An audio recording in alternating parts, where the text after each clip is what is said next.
know we breaking that black barrier every single day, every weekend, 24/7. It does not matter. Tell them what breaking the black barrier mean, man.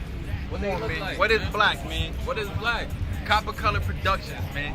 The Copper Color King, King Cash, Morals and Money, man. Let's get it. Black King, stand up for understand what black is. It's the essence, it's the culture. We've been on this earth, you heard? The Bronx was called Fort Apache. The Bronx was called Fort Apache, man. Oh, last breed, bro. We bringing it back, last breed. Really forever flying in this bitch, man. For the ancestors, baby. For all the ancestors out there, baby.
We breaking that black barrier.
What's up? We tapped in, man. We are tapped in. It's the Copper Color King, man. We tapped in. hope everybody had a good weekend. Calm vibes, not too much going on. I hope everybody had a safe weekend. We all know the 4th of July just passed, so things get, around the holidays, the holy days, things get a little iffy here, in my environment. Things get iffy here in our country around the holidays. It's so funny too, because every time they do the fireworks and everything, it just brings me back to Independence Day.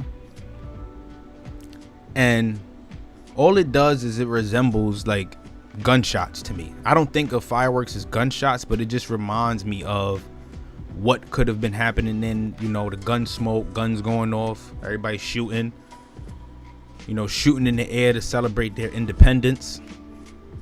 They got us popping firecrackers in the air to quote unquote celebrate our quote unquote independence.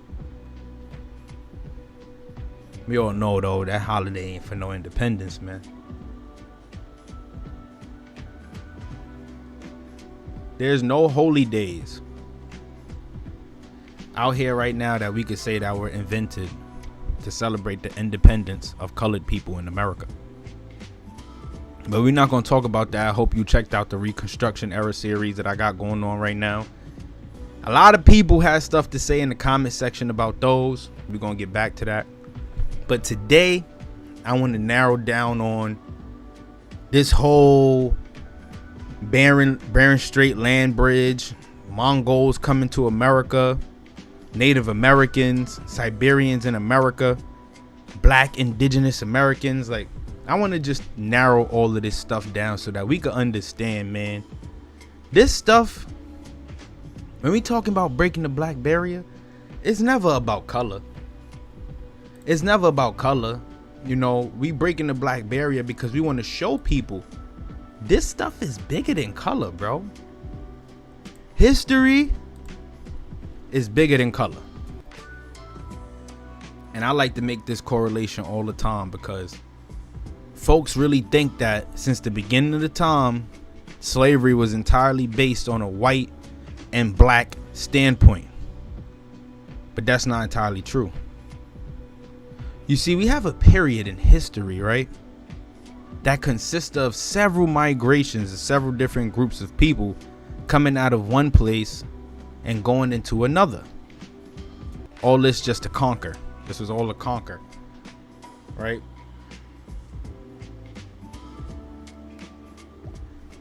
Today we're going to talk about the Mongols, or these Mongoloid Amerindians, Native Americans. We're going to talk about them, their bloodline, where it comes from, and exactly what route did they take, and what did they bring over here to the Americas, right?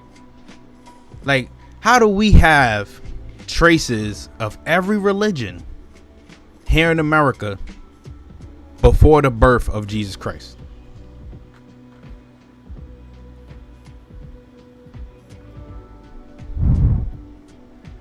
Every religion, Hindu, Buddhist, paganism, Islam, Christianity, Jew, all that. It's just that at this specific time, we didn't recognize these religions as what they are today. Well, most of, like, to start, most religions, right, have pagan ancestry, right? Like for Islam, they have Vedic roots. We're going to talk about that Vedic stuff too, Vedic roots and where it comes from, right? And even with Christianity, like Christianity is just a branch off of Judaism. And then before all of that, we had stuff like serpent worship, sun worship, cannibalism, emerald worship, star worship, the constellation, mad different forms of worship, some against the true ways of the Most High, and some that actually stood by the true ways of the Most High. If you checked out the Mound Builder series, and you know we spoke a lot about the serpent worship and how that connects to Moses or the Most High. We spoke about sun and moon worship and how most folks who portrayed themselves as gods was just putting out straight up blasphemy. And what is blasphemy? Blasphemy is basically the idea of portraying yourself as something, right? That's basically not what it is, right? The like man walking in as God. That's blasphemy. It's blasphemy. And just to give you guys some like information on this, right? This is what the Incan and Aztec and Olmec civilizations started from. Different folks out here claiming that they gods, right? Claiming that they the rulers and they the son of God, but the whole time that ain't what it is, Jack. That ain't what it is. And it's so funny too, because I saw a video called The Golden Horde by Asir, Duke of Tears, and in that video he speaks of Mongols and Tartars being Moors, black people.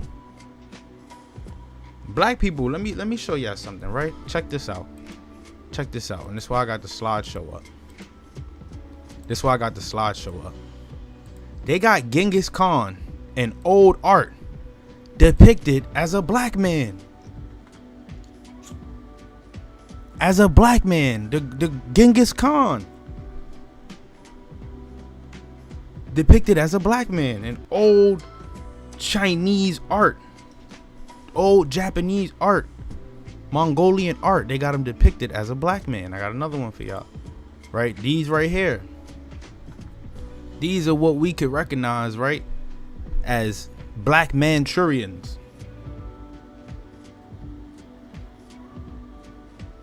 These black Manchurians having roots that tied them back to Temujin himself, Timur, the Khans, right? The Khans. Check this out. Let me show y'all. We're gonna get into it, right? Just let me pull the photo up. I got it in here somewhere.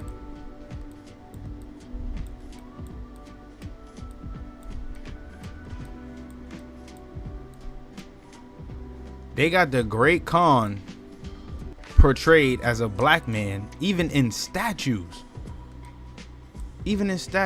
Right? And I'm not going to talk. I'm going to show y'all.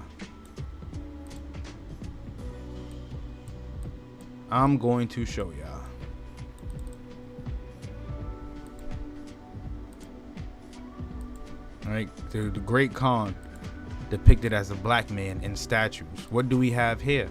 In this slideshow, I got it for y'all right here. If you look at the top, you see all these Russian czars at the bottom. And at the top, you have the Great Khan. And what these guys are doing right now is partaking in a pagan ritual. That's what they got documented at below. A pagan ritual devoted to the Khan.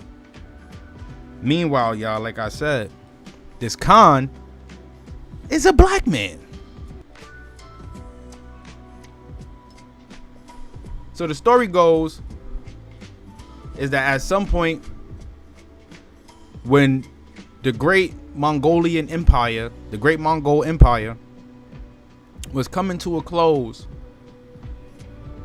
these Tartars and Mongols migrated over here to the Americas, creating some of the tribes that we see today. Here, check this out. This is a picture depicted of what would be sun worship.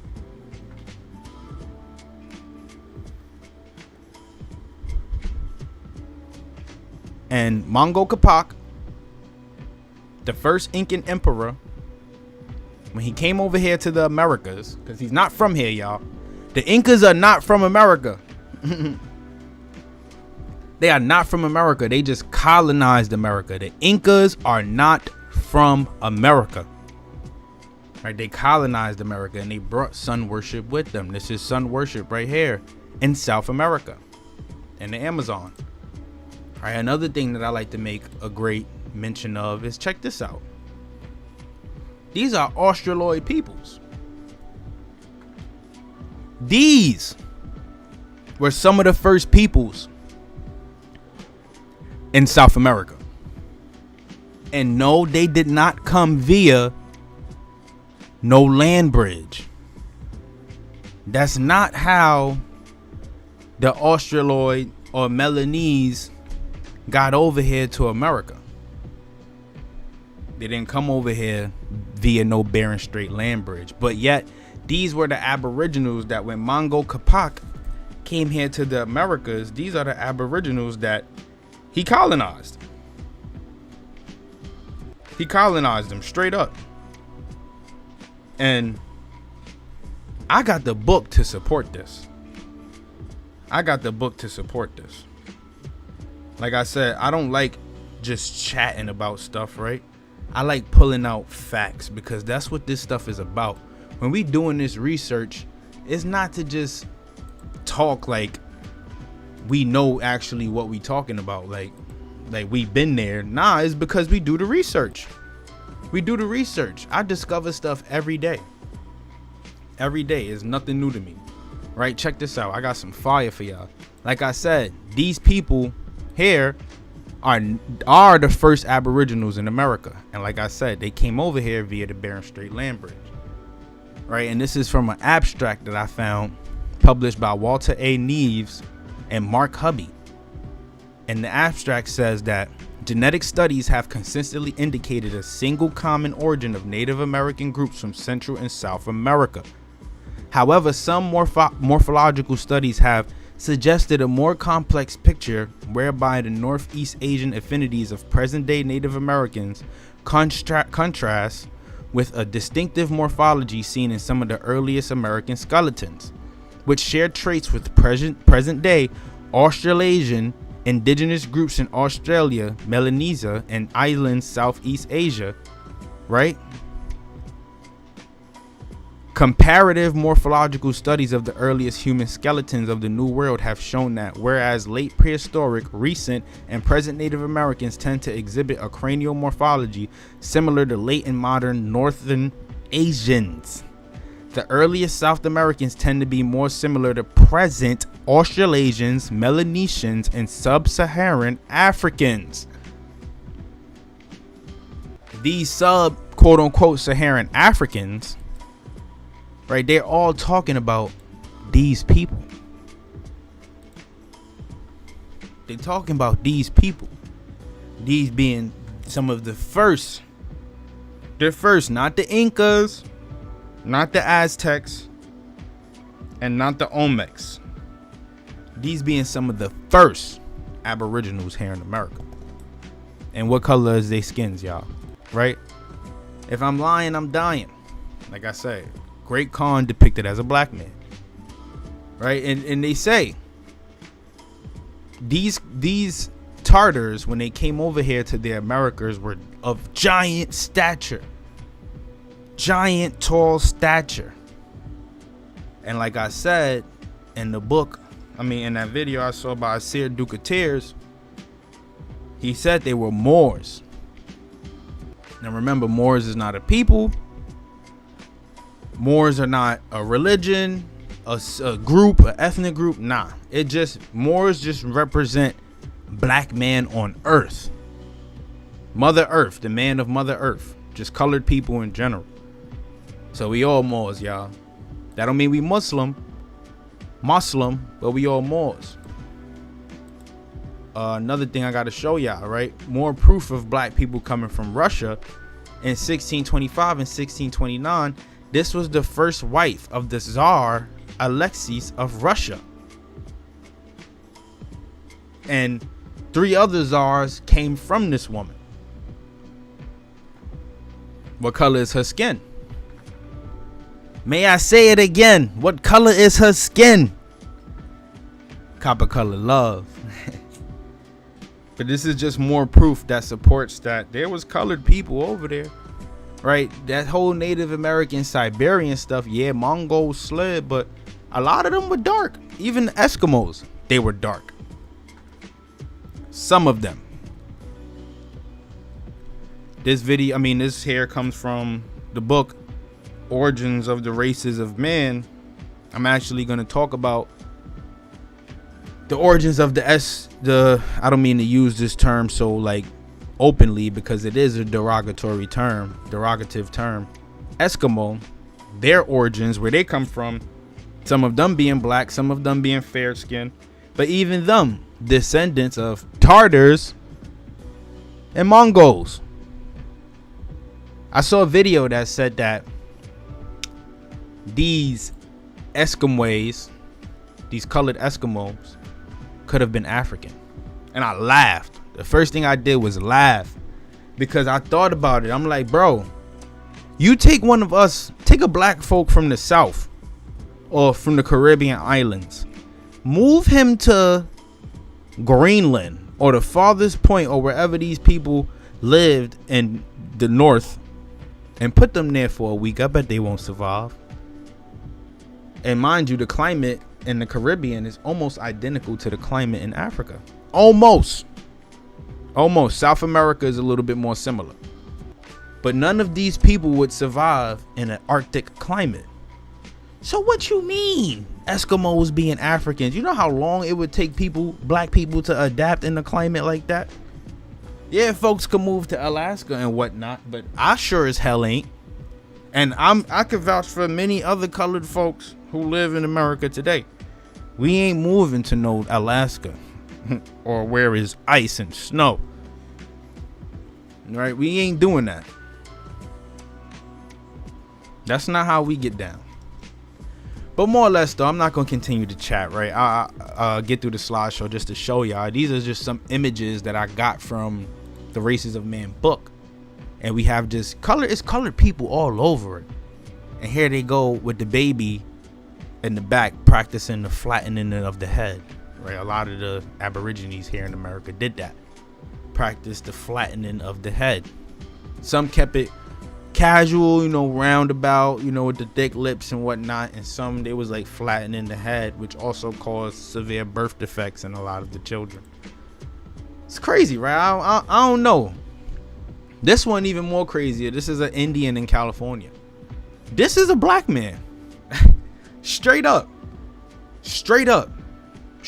Like if you stumbled upon him and looked at him, you would be like, bro, what it do, my G? And he gonna know exactly what you talking about. Like he not on some like, huh? Like, nah, it's a black man. It's a black man. I love that one for sure, because it just shows the diversity in the Americas. Here you go with the Melanese. The Melanese, like I said, this is in South America. A Melanese phenotype. And people like this, right? And they talk about it in the book.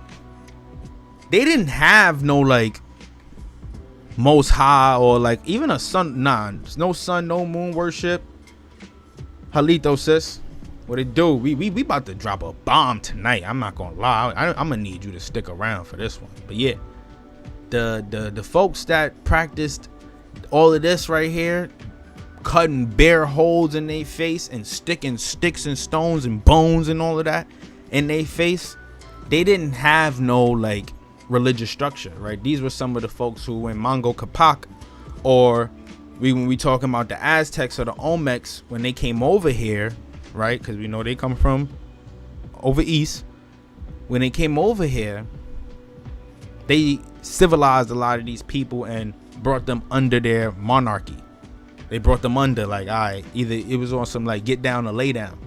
And for those people who know about history and overall, right, the Mongols, they adopted a lot of that, right? They was on some like get down or lay down, right? And if you didn't get down, let's just say you did rebel maybe once or twice, right? They were generous enough to still let some folks slide if they were willing to come under the Mongol dictator or rulership.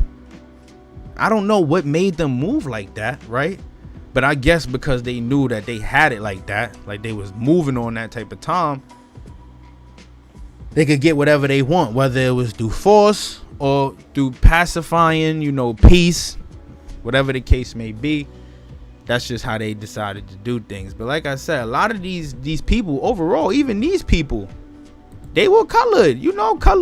Color being black is not just like an African thing or like a black American thing. Like, I want people to understand it was black people all over the world, bro. Like, all over the world. Colored people all over the world.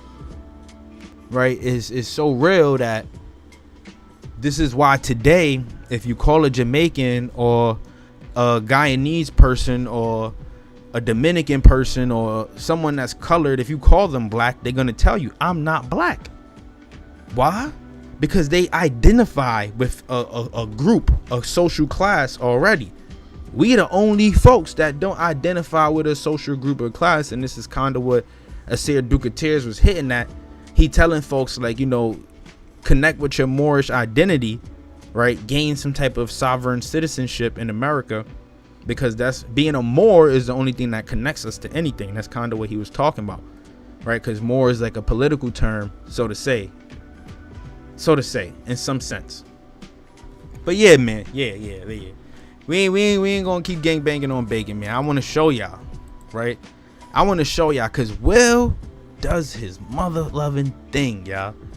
Will does his mother loving thing. I do this, and I ain't talking to brag, but I really do the research. I be finding myself up at all hours of the night. I was up at 4 a.m. the other day just reading, and I stopped for a second. I'm like, hold on, it's 4 a.m. But something just tells me all the time, like, I gotta do this, because I gotta wake people up. We have to wake up. Right, wake up and smell the coffee. Let's get out of this white, black, racial, black versus white, or however people like to look at it. Like, we gotta ditch all of that, because at the end of the day, it's not about color, right? What connects us to the truth is our blood, our ancestral blood, the bloodline. Follow the bloodline, because I'll be damned if somebody came to me and told me, hey, you have Tarter ancestry. Get the fuck out of here. Excuse my French. I am in no way or shape or anything like what any of these brothers could have been. Right? Look at this. This is a painting of Inca kings in the Larco Museum, Lima, Peru. And why this is important, well, let me show y'all. Because these are all of the Inca kings, and we're going to talk about them in this series, right, that held a seat in the Incan Empire, right? And I want y'all to notice something, right? Right here are the first Inca emperors. This first row right here, this top row, not the top, but the second top where you see the colored people. And the first man standing up, that's Mongol Capac Younger. Mongol Capac Younger. Right? And in the book that I'm about to go through, it's going to point out that this man is not of Aborigine American blood. This man and his people came from Tartary. They came from Tartary. Now, let's freeze for a second. People might say to me, well, Tartary, that's close to China. So wouldn't a Tartar look like these people, right? Wouldn't a Tartar look like them? Mao Zedong and all of them, right? These folks, and just want to point it out, we talking about cavemen, right? Look at that. They look just like Eskimos, right? Sorry to use that term. I just don't know what else to call them. Inuit. Let's say Inuit. They look just like them, right? Cavemen. Sorry. I don't. For those who may be of Asian ancestry, I don't want you to watch this and be like, yo, you wildin', right? I'm sorry. It's some beautiful people. I love Asian people. I love them, right? But you might say, like, well, aren't these Tartars, right? Because that's the same area. The average brain that don't know due to ignorance, will ask that question. First off, they're going to say, what is Tartary? Right? And then if you tell them Mongols, well, they're going to think of Genghis Khan. And then you're going to think about yellow people. You're going to think about yellow people, which is true. You know, a lot of them can classify as yellow, you know, yellow skin, you know, but not entirely true for the ancestry. A lot of them are colored, darker skin, right? Mongol Capac, remember this, they got him as a black man. He came to South America and colonized and civilized the land. And his blood flows through every Incan ruler. They kept it in the bloodline. A lot similar to the Great Khan. A lot similar. And they came over here and they colonized the land, like I said. And with that being said, oh, wait, we're going to pause. This to show y'all. Races of Europe. This is from another book. And it says, our second physical type of the Russian Aborigines is polar extreme from this long-headed red blonde one. We may follow it up on our map by the black tints indicating a prevalent broad-headedness. This is the best exemplified at the two extremes of Russia, and the lap at the northwest in the Kalmuk and the Kyrgyz hordes of the Caspian steppes. The Samoyeds are merely a constitution of the lap type toward Asia along the Arctic. These people correspond closely to what popularly regard as Mongolian. They are all dark or black haired with swarthy skins. They are all dark or black haired with swarthy skins. Right? They have the squint eyes, the round faces, and bullet heads. Squint eyes, the round faces, and bullet heads. Let me show y'all. Oh, give me a minute. Let me show y'all. Right here. These people, they are all dark. They are dark. Russians in Europe, they are dark. Mongolian, they regard as Mongolian, but they are dark. I'm gonna keep emphasizing that. They are dark. Where does this one come from? Well, what I got, it says, this is from the earliest authentic history of Scythia, the conquest of the Mongol Tartars. And what does this one say? This one, as we continue to go through it, talks about Russia and Tartary, right? The former as the barrier between Asia and Europe. This is the barrier between Asia and Europe. The people here, and let me see if I can find a part where we can start at, right? Let's start right here. First period I catch, which would be, all right, start from the top. From the depths of Tartary, or Asiatic Scythia, has originally issued every torrent of invading barbarians that have overrun Eastern Europe for the last 900 years. Cradled on the gloomy steppes of Mongolia, where the earth for 9 months remains buried under a thick bed of snow, and where the sole vegetation consists of short grass and a few scanty tufts of heath, these hordes of material shepherds have periodically poured down in search of a richer country and more grateful soil, and spreading over the barren plains of Tartary and Russia, have formed themselves into moving empires who for a few years have domineered over the surrounding trembling nations, and then vanished and melted away, leaving little other trace of their existence than the record of destruction. Such were the monarchies of the Huns, the Igors, the Avars, the Chazars, right? We all know who that is. Shout out Curry Mayo if y'all tap into his videos. The Polazzi and the Mongols. While the Ottoman Turks, who are also Scythian in origin and descent more fortunate than their predecessors, have maintained a position in one of the finest countries of Europe for the last 400 years. As the most enduring, most powerful, and the most known, both in ancient and modern times, of these turbulent nations of the North, Russia occupies by far the most prominent part in the history of Scythian empires, and I shall therefore make the annals of that country my principal subject. After tracing the origins of her people, I shall glance at the progress of the Huns, the Chazars, and the numerous other Tartar tribes whose names are only known by their inroads in the Middle Ages, to the countries and inhabitants of Eastern Europe.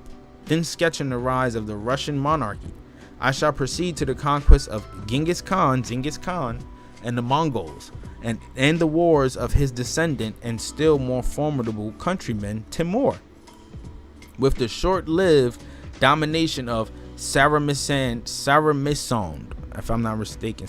I can't really read that last word. The ancient patrimony of the Tartars is now included in the empires of Russia and China. Listen to this, right? Because this is important. If these Tartars, these tater tots, are colored, right? Hawa, big facts. It say you be tuned in. My boy just be dropping bangers all the time. I just be like, Jesus Christ, man, it's crazy. Like the information he be stumbling upon, I just be like, bro, where did you find this shit at? Like, it's crazy.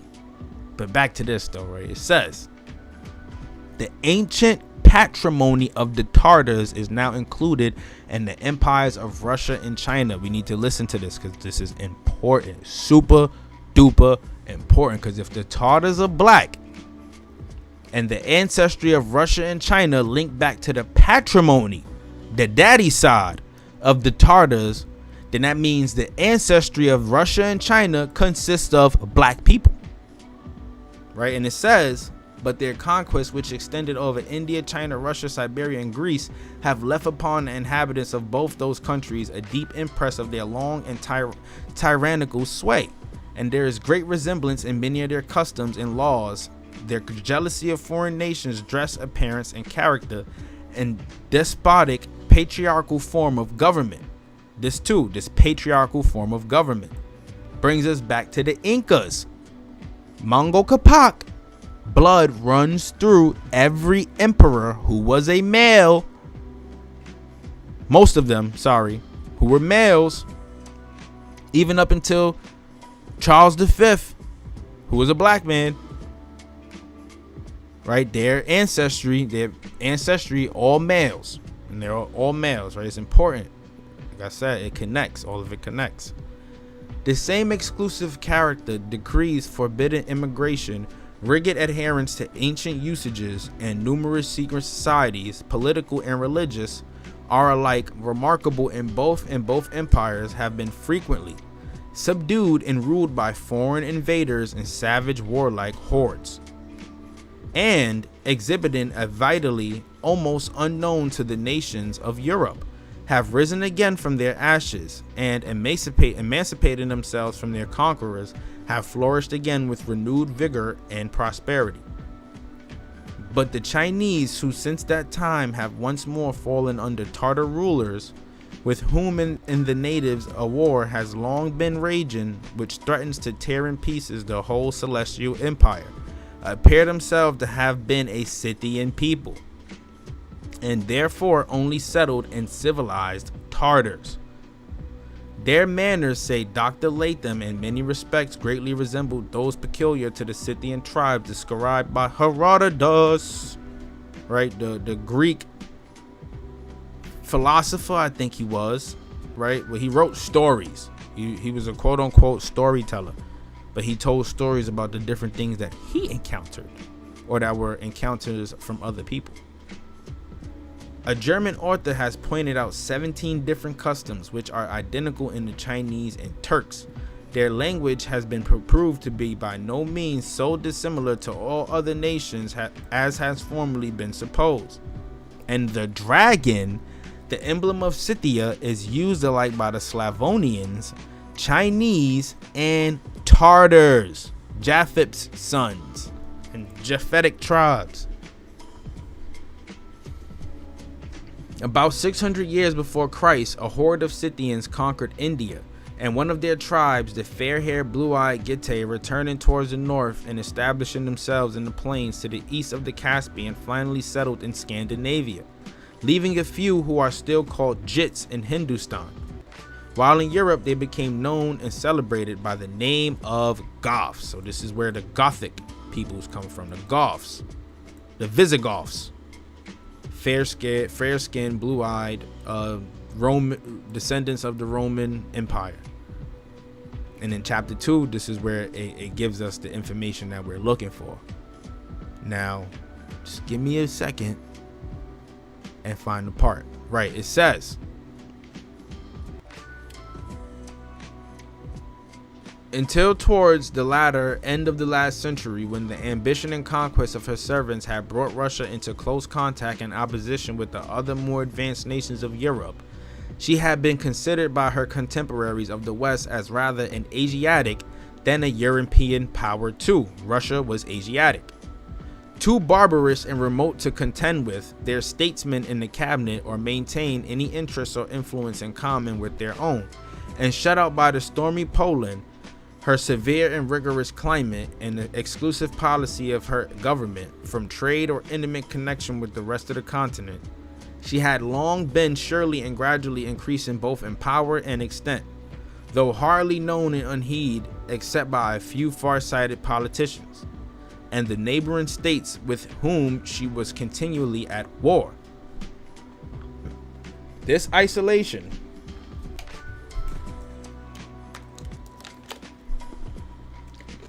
may have been considered to have commenced in the 11th and 12th centuries, when a career of prosperity and conquest, which might have ended in the subjugation of the then darker and more ignorant nations of the West, it was cut short by the savage Tartar tribes who hovered on her eastern border and civil discords of her princes, and later by the rapid conquest of the Mongols, under whom she was long held in slavery.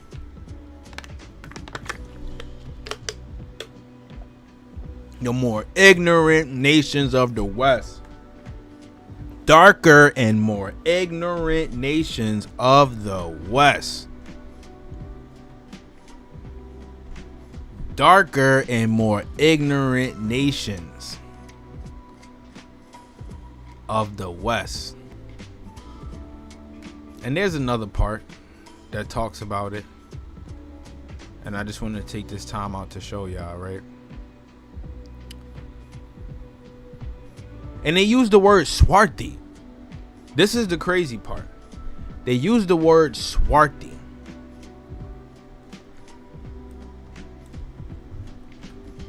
And y'all don't want y'all to think like, oh, he tripping right now. He tripping. What's going on? Nah, it ain't even like that. Like, you gotta understand, like, going through this stuff, it's a lot.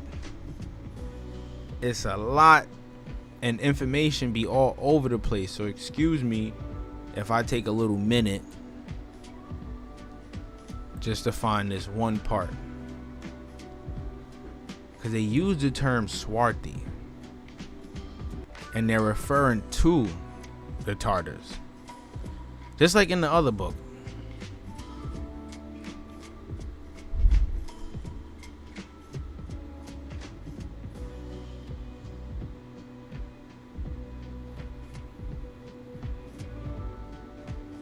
Just like in the other book. All right, you know what?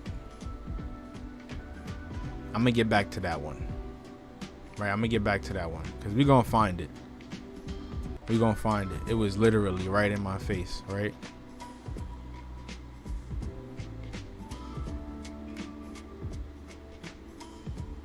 Right. Got it. So it says, right?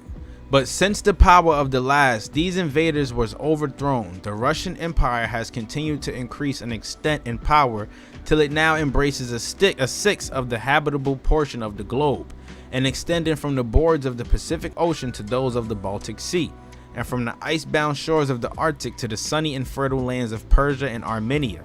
The greatest diversity is to be found in the inhabitants, right? Because Russia is extremely diverse, that's a fact. Climate, vegetation, and general aspect of the country. the former comprising nearly of 100 different nations.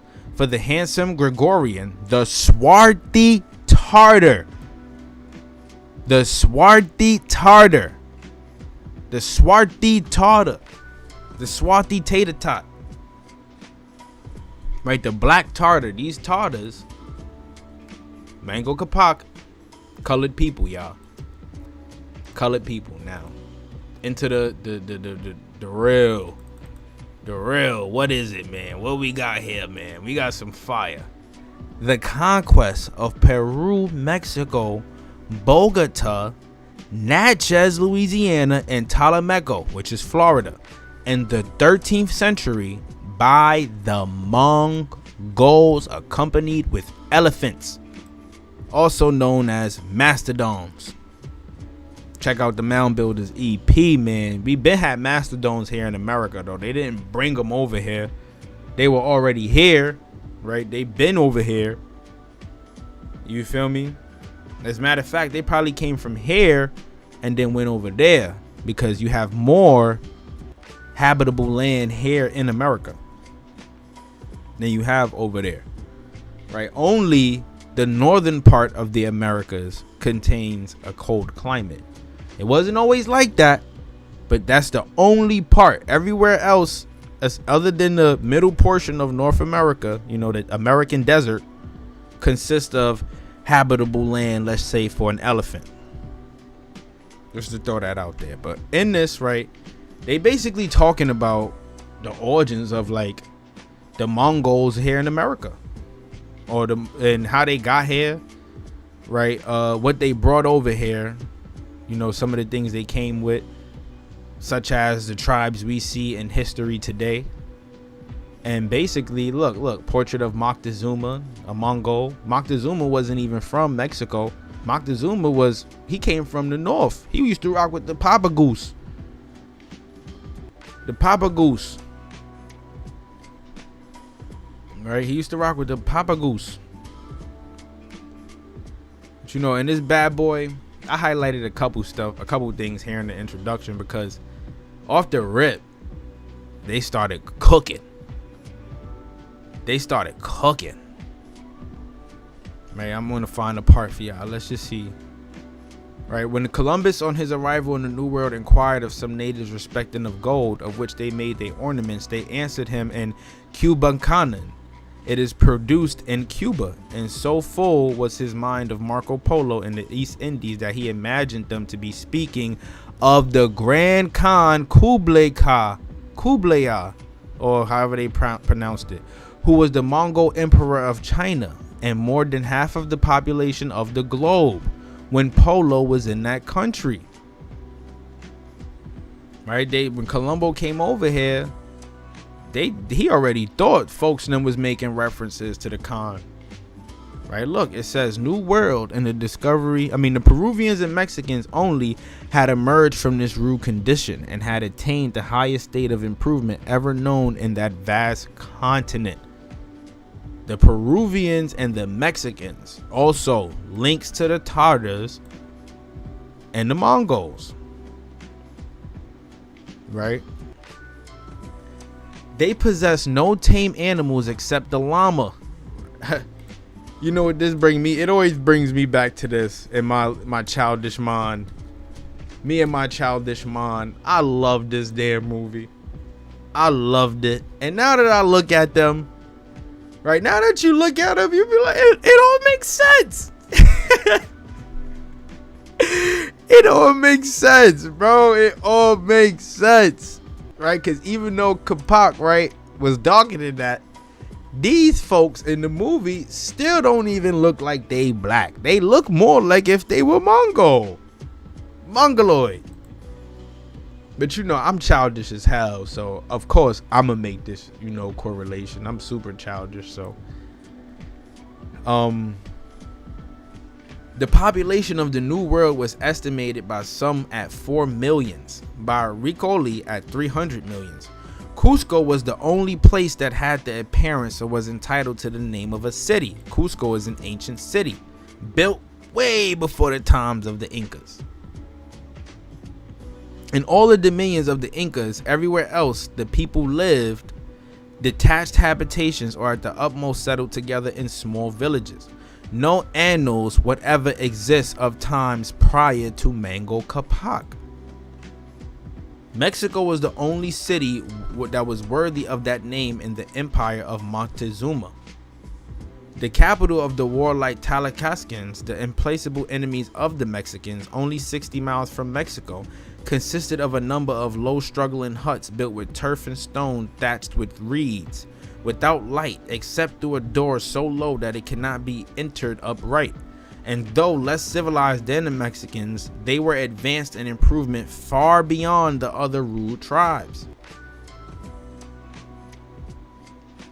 The Talascans arrived in Anahuac with the 7 tribes who left Asia in 1178 before the Mongols had become civilized by their whatever it continues and says. So while the Mongols were dominating the East, people were evacuating and coming here to America. I've been had this idea of this. I've been thought of it like that, because every time they talk about this barren land bridge thing, I think about timestamps. Like, okay, when could they have crossed? They always say, oh, well, millions of years ago they came across the bed. Cap that. Not them Native Americans. Cap that, because they look Chinese. I always said that they look Chinese to me, at least to me. Right? You can't tell me that the Olmecs are black. We're black people, and then say that, oh, they came from over the land bridge and they look like, and they come from where these people. Nah, cap that.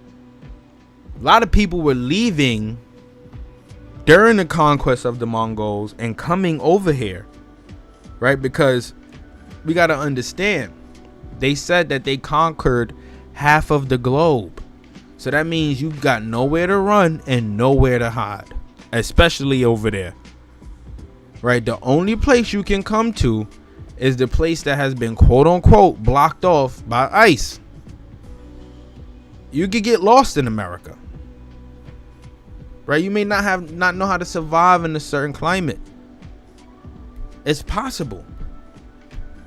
That's why some people from down south, they come to New York. I'm never coming back. They hate the snow, right? Just like how we hate too much heat here in New York. If it get too hot, we start complaining. But if it get too cold, we complain as well. But we could deal with it. They can't. Southerners can't. They don't like it. They used to wearing shorts and bubble coats, right? Nah. I ain't even gonna do that though. You can never prove anything from millions of years ago. That's geodating, sis. They call that geodating, and it's all bull crap, because you know how many layers of sediment and earth you would have to dig through to find certain things that will allow you to predate stuff to millions of years. If you could predate something to millions of years ago, then why y'all ain't find the resting place of Jesus Christ yet? When Prophet Muhammad died, where was he buried? Why we don't know where that's at? How are y'all still looking for certain things, right? That happened way more recent, but you could timestamp something to millions of years ago. It never makes sense. Never does, right? And that's why we doing this, because they'll tell you Native Americans are from here or whatever, the land bridge or whatever, and that there was no civilization here in America. But we know to cap that. It's all cap. It's all cap. Right? It was people in America before 1178 AD. Way before that. Who built the pyramids? Let's talk about it. Pyramids were here before 1178 AD.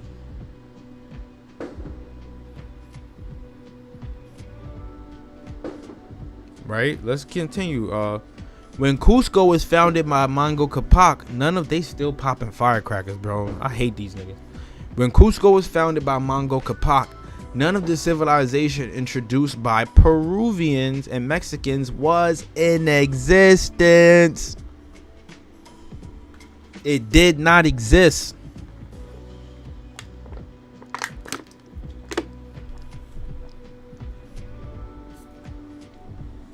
There was no Peruvian when Mongol Capac slid. That did not exist. Right, I told you they cooking. This is just the intro.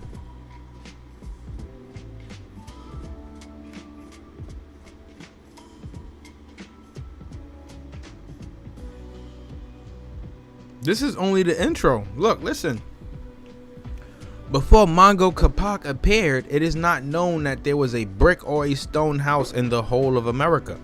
The pyramids in the Valley of Mexico, Casa Grande, and some interesting ruins at Tiwanaku near the Cuahuti appear to be the only symptoms of art or architecture that existed. The pyramids were here before the arrival of the Inca or the start of the Incan civilization. Let me know if you want me involved. What we talking about? I've been said let's get right. Let's get right. Let's do it. Or send me the link. Shoot me a link. Hit me on Instagram. Send me the link. Let me tap in. Let me support. But yeah, man, there was only pyramids here. Right, like I said, who built the pyramids? Right, who built them?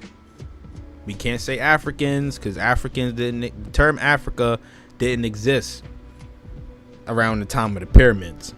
No. Can't say them. We're not going to say aliens, because aliens is also a word that didn't exist at that time. Who built the pyramids? This is the question that will forever be unable for us to answer. We can read, but I'm not sure if you'll find an answer to that. Right? But yeah, what else? What else we got? A temple in a considerable comparative degree of civilization will be found at Ptolemaico in north latitude 39 west of Lake Erie, but the people bear evidence of a Mongol origin. Ptolemaico is Florida. Ptolemaico is Florida. By the way, it was mixed tribes in Florida once upon a time. Yo, they will not stop with these fireworks, bro. I can't even make my video. You know what? I'm not even gonna let that throw me off. Ptolemaico is Florida, y'all. Ptolemaico. They have people there with evidence of Mongol origin, and is not far from places where remains of elephants or mastodons like those of Siberia have been found. Bogota and Natchez have irresistible indications of being likewise Mongol settlements.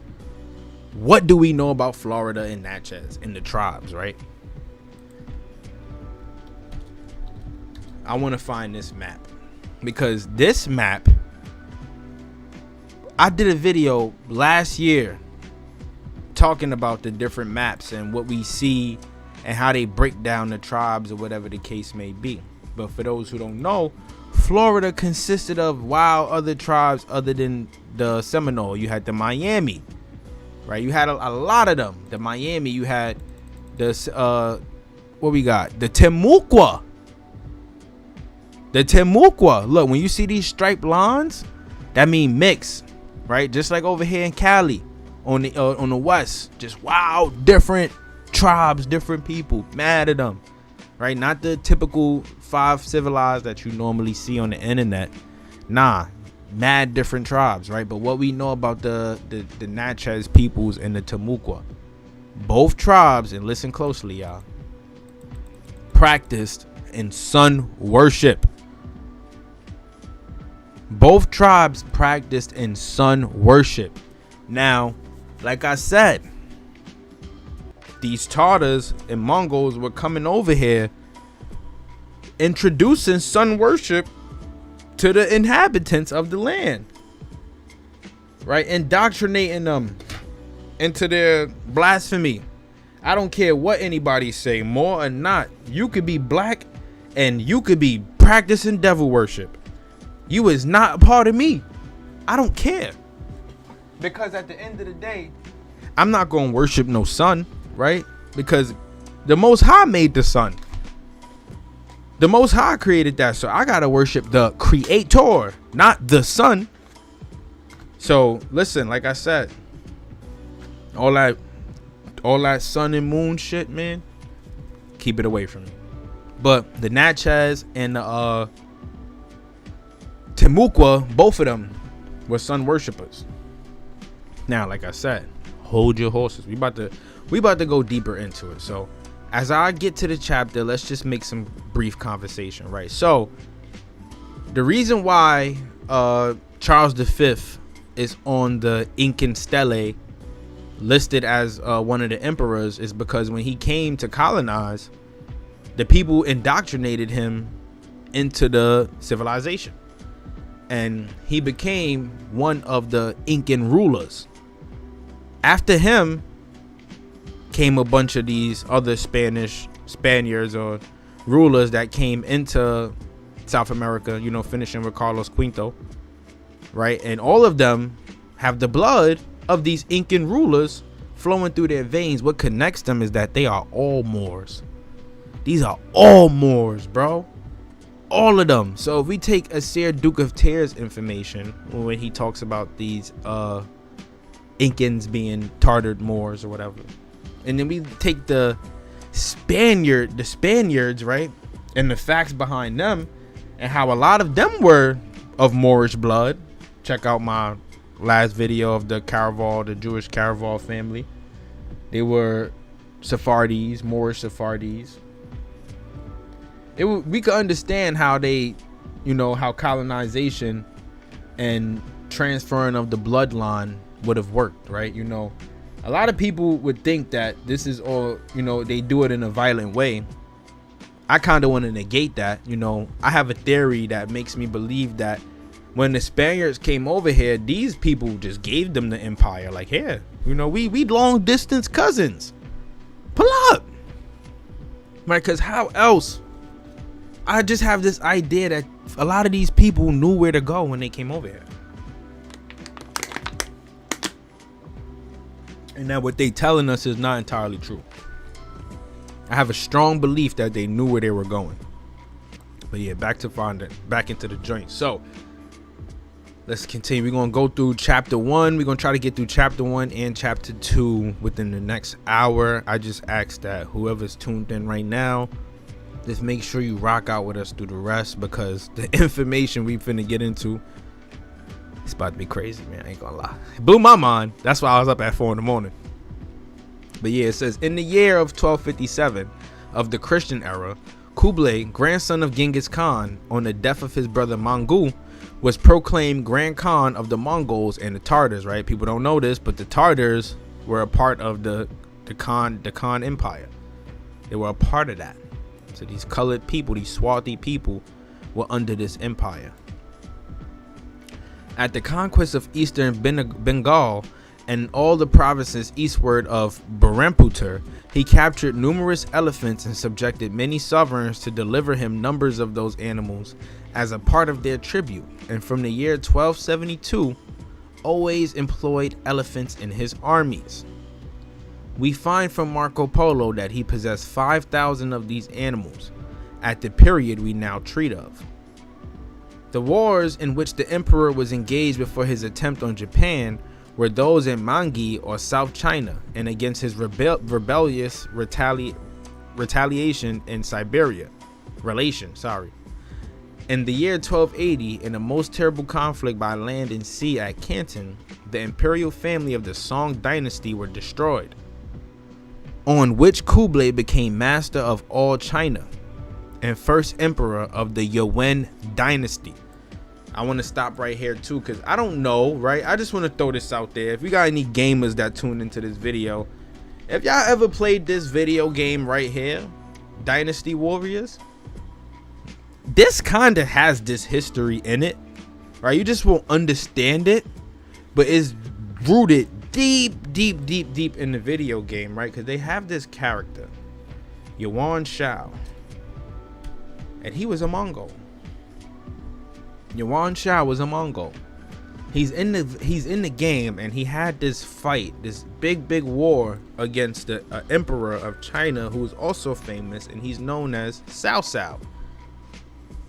Right? They call him Cao Cao, and he also had a long bloodline of rulers Nah, that wasn't me. I said that Columbus came over here with Moors. He came over here with black people. His pilot was a black man. Whoa, you just put me on. His brother-in-law was a cartographer. Oh wow. I'll be learning new stuff every day. But yeah, right. Yuan Shao had this great battle against Cao Cao. Yuan Shao was a Mongol, and it could be, right, being that a Mongol, Kublai, became the master of the Yuan dynasty. Yuan Shao's bloodline could also tie him to the Khan. So this also goes hand in hand with the idea that most people in Asia, their bloodline goes back to the Tartars. Like I said earlier, it goes back to the Tartars and the Mongols. But they colonized. He became the first emperor of the Yuan dynasty under the name of Shitsu.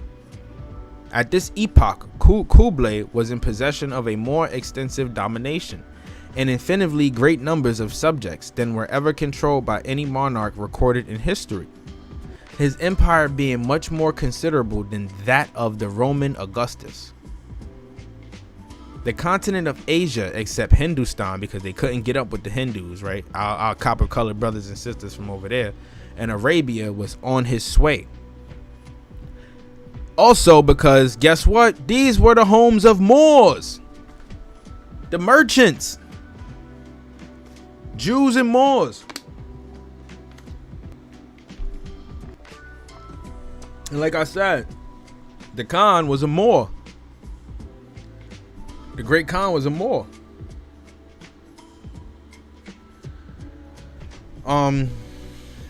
Of him it may be said with more truth than the British king is made to say of Caesar. His ambition swelled so much that it did almost stretch the sides of the world. As soon as Kublai found himself possessed of the whole power of the Chinese Empire, he resolved on the conquest of Japan and gave orders to his subjects of Qiangnan, Fokien, Honan, and Changtong to construct 600 vessels. The Emperor Shitsu Kublai, in the third year of his reign, formed a design against Japan and sent 100,000 men to invade it. But the expedition proved very unfortunate, not above 3 or 4 persons returning home with the news. The Japanese Emperor Gulda succeeded his father in 1275, in the 9th year of his reign. On the 21st day of the 5th month, the Tartar general Muku appeared upon the coast of Japan with a fleet of 4,000 sail and 240,000 men sent by the Tartar emperor to subdue Japan. So, and I be seeing this on TikTok too. People be like, oh, like it be them posts, oh, Tartars, ancient ancestry of high technological creations and blah blah and whatnot, just trying to stick to this whole black and bro, you don't got ties to these people. Nah, some people could, due to the having Incan blood, or Aztec blood, or it's possible because they did leave their bloodline here in America. So it is 100% possible. But as far as you TikTokers out there that be making them funny ass videos, nah, they don't add up, right? These was the same folks sliding on the samurais. They was sliding on the samurai, right? If you ever played Ghost of Tsushima.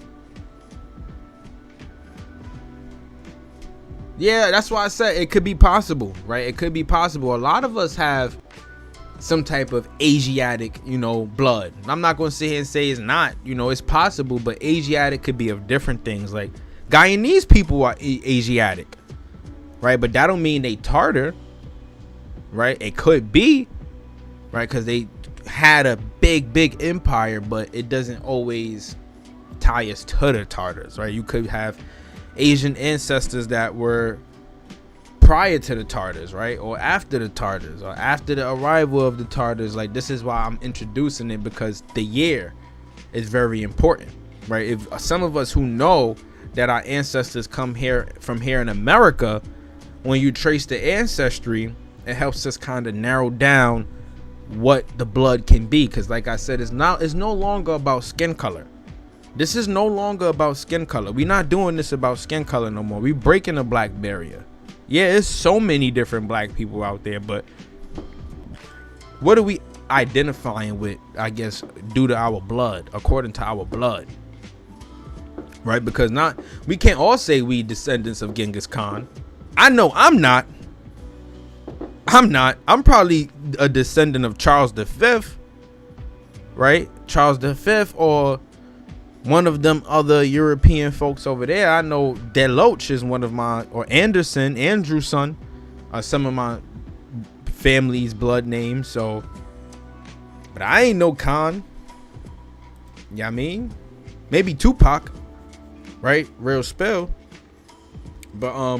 But this expedition proved unsuccessful. The kami, or gods and protectors of Japanese empire, for those who play or know about Dragon Ball Z, you know what a kami is, were so incensed at the insult offered them by the Tartars that on the first day of the 7th month, they excited a violent and dreadful storm which destroyed all of his reputed invincible armada. Muku himself perished in the waves, and but few of his men escaped. For the conquest of Japan, the Grand Khan fitted out a numerous fleet and embarked a large body of troops under the command of Abaktan and Vosasin. The expedition sailed from Zaitun and Kinsai and reached the island in safety. The two commanders, from jealousy, treated each other's plans with contempt. They were unable to gain possession of any city or fortified palace. Right, Kansai signifies a celestial city. Another thing to make note of is Abakan, a Mongol. Abakan, the name Abakan, and Wang Sai Xin is a Chinese name. Wang Sai Xin is a Chinese name. Abakan and Wang Sai Xin. They were unable, right, to a fortified place, except one which was carried by assault, and all the garrison were put to the sword. Sometime afterwards, a north wind began to blow with great force, and the ships of the Tartars, which lay near the shore of the island, were driven foul of each other. They held a council, re-embarked their troops, and stood out to sea. The gale increased, and a number of the vessels foundered. The people belonging to them, by floating upon pieces of the wreck, saved themselves upon an island about 4 miles from the coast of Japan. The ships on which the two chiefs and those officers who rank entitled them to command of 100,000 or 10,000 men were embarked together with many others, not being so near the land, did not suffer from the storm. These directed their course homeward and returned to the Grand Khan. Those of the Tartars who remained on the island where they were wrecked, and who amounted to about 30,000, found themselves abandoned and without shipping, arms, or provisions, or even shelter, and expected to be captured and put to death. When the gale had ceased, a large force of Japanese landed on the island. The Tartars concealed themselves from view by the high land, and when the Japanese came in pursuit of them, they made a circuit, seized all the vessels, and stood for the principal city of Japan. This is why I say history is dope, cause bro, what? These Tartars and these Japanese banging out?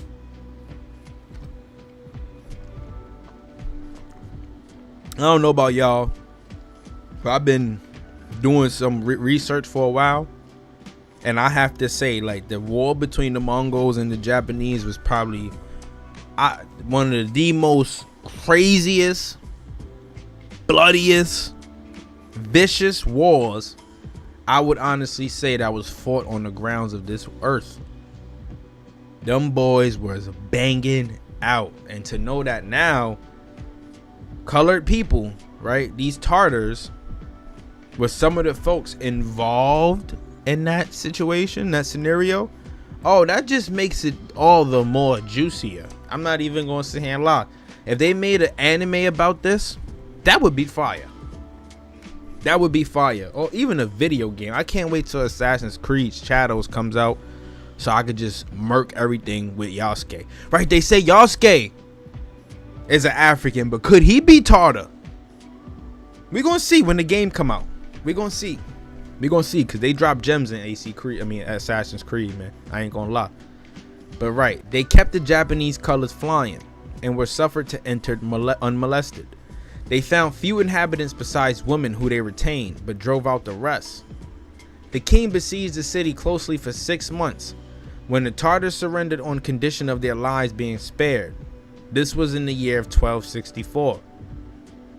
The Grand Khan, having learned some years after that the unfortunate issue of the expedition was in consequence of the dissension between the commanders, ordered one of them to be beheaded and the other to be sent to the savage island of Zorza, where he was executed by being wrapped in a fresh buffalo hide, sewed tight upon him over both arms, which as it dries compresses the miserable criminal to death. Jesus Christ. The Khan said, y'all couldn't get this together? Y'all can't figure it out? Okay, bet. I'm gonna cut your head off and then I'm gonna suffocate you to death with buffalo hide. Right? Slow and painful. The above are the essential extracts from a long account. In the year 1281, the courier which the Chinese generals sent to the emperor arrived in court in the third moon. He brought accounts that the army, after leaving Korea, right? Korea, Korea, not Korea, Korea, arrived at the island of Kyutichi and then at the Isle of Tsushima, where they learned that the Japanese, after remaining in great force near the city of Tarikatsu, had withdrawn their troops, not expecting yet to be attacked. Towards the 8th moon, the sad news arrived that the army on its approach to Japan had met with a furious tempest, and that out of 10 persons, scarcely 1 or 2 had escaped from the waves. Father Guibil had co-founded this shipwrecked expedition of 100,000 men with the project of another, which was intended to have been sent under Atahai, but which did not take place. Guibil describes the fleet as being within the sight of Pinghu, Ferrando, when the storm arose, but the Chinese historian says it was near Oolongchan. Possibly the Chinese gave that name to some mountain on the island of Pinghu. Guibil says that the Japanese captured 70,000 Koreans, or the Chinese, and killed 30,000 Mongols. The historian which I have consulted says no more than that they were almost all of them drowned in the tempest.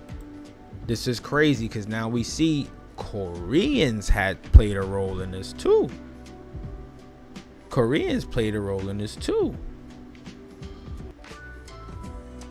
That's crazy. History, man, I tell you. In the history of China, the following account is given, which differs from the above and from the other Chinese relations. In the 6th moon, AD 1281,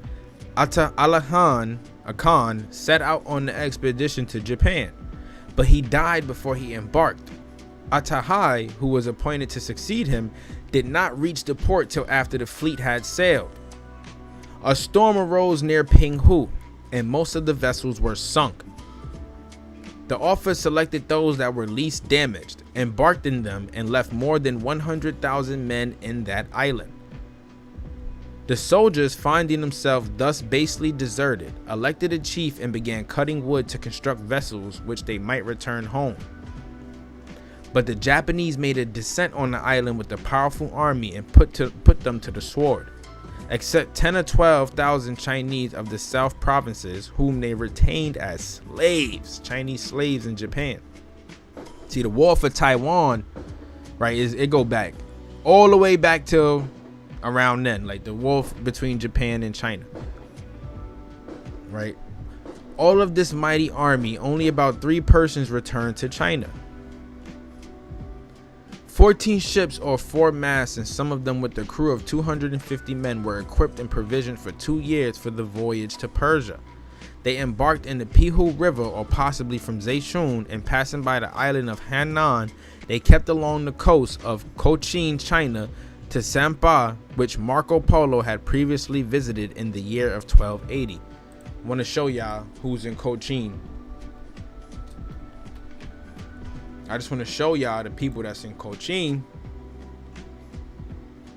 Right? Not them. Right? These folks. These are Cochin Jews. That's the Cochin Jews. Dodge the African hijack. Right? These are the people of Cochin, right? Cochin, quote unquote, China. These are the Cochin Jews. And y'all see how they stepping already, right? Mixed with some, you know, Middle Eastern folks. Definitely. That they colored. They colored. Right? So could those people also have links to the Tartars, right? Let's go into the second chapter. Right? In the second chapter, they talk about how when they came into Peru, right? Let's see what they say. I shall relate, says Garcialo de la Vega, what Pedro de Cieza de Leon told me that he heard in the province where the giants arrived. Right? Like I showed y'all. See? And people want to say I be bull crapping around, man, right? They call me a pretendian, all that stuff, blah, blah, blah. What they said, they had giants. Moorish giants in America. The inhabitants encountered Moorish giants in America, like I told y'all. That's just the depiction. That's the artwork.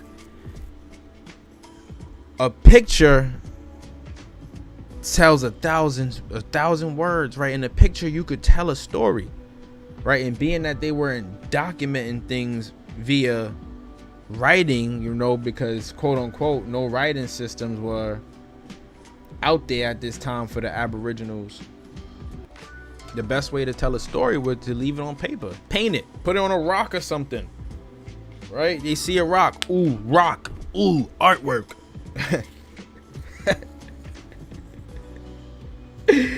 Nah, for real though. They see the rock, ooh, art, ooh, artwork. Me draw, me carve painting, me carve artwork with stick and stone, me make fire. Nah, I'm just fooling around, but yeah. Giants.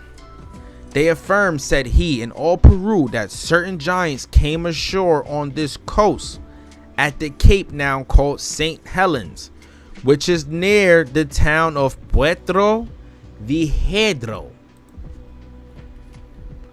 Right? Because if wherever Puerto Viejo is, right? This is where they made landfall. This is what they saying. This is where Mongol Capac and his folks them made landfall. Where is this? Okay. Right? That's bringing us to Central America.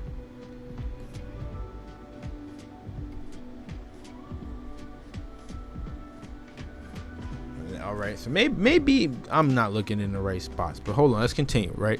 Those who have preserved this tradition from father to son say that these giants came by sea and kind of rush boats made like large barks. Rush boats made like large barks. Rewind. Go back to a part real quick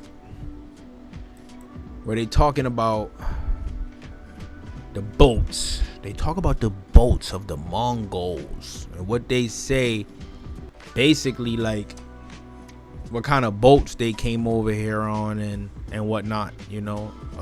It's important to make this correlation because, right, we understand how we can connect the people, right?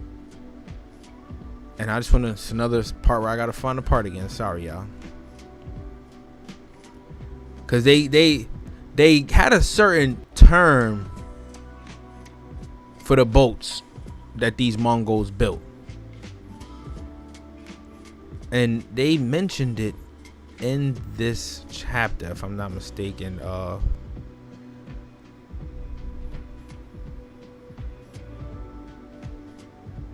Right, they were built in a manner that they could with difficulty be sunk by leaks. Right, they were strong.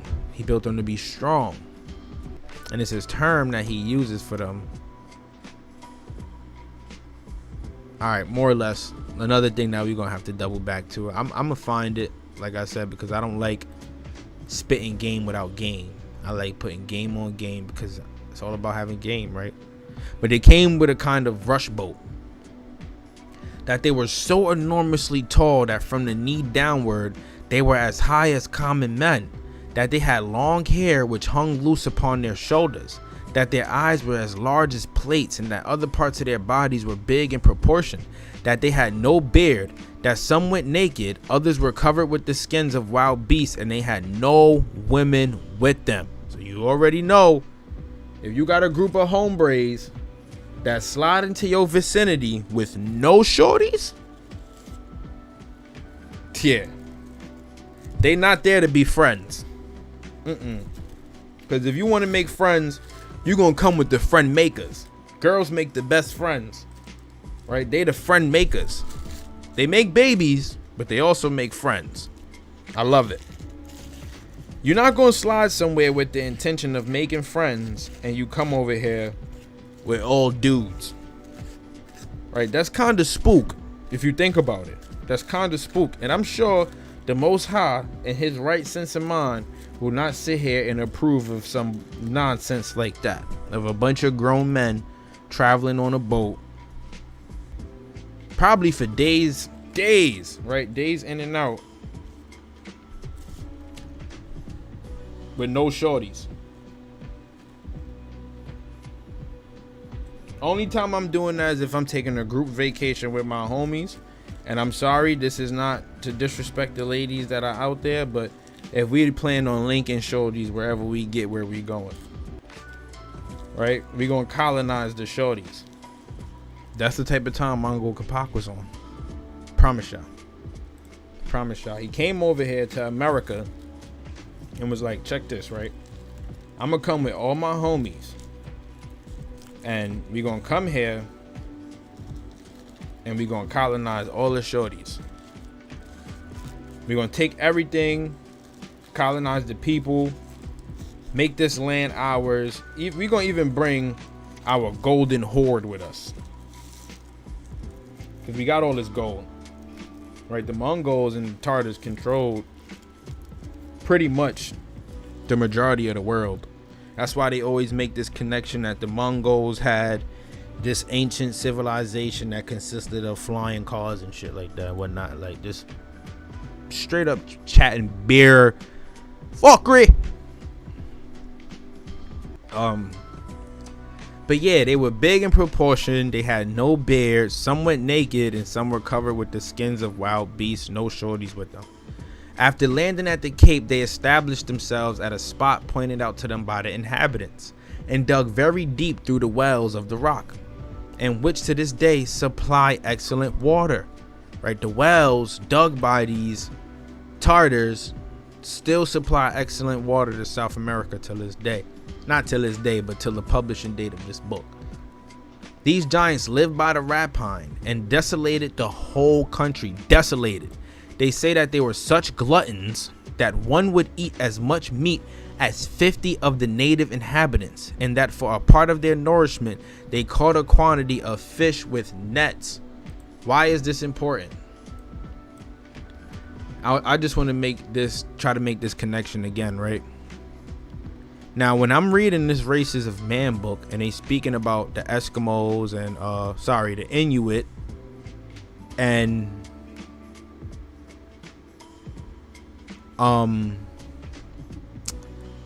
they lifestyle and whatnot, like look, like they licked babies, they didn't like water. It's a lot, like the way they ate, they were gluttons, right? And this, it's not a jab, right? But they just used to eat a lot, right? They didn't clean their food and they ate a lot. They ate so much meat, So much whale fat, and sea lion fat, and whatever the case may be. They ate so much meat. I'm trying to find a part for y'all. That. Oh, right. And sun worship. Right. Let's not forget sun worship. Sun worship. What we got. It says.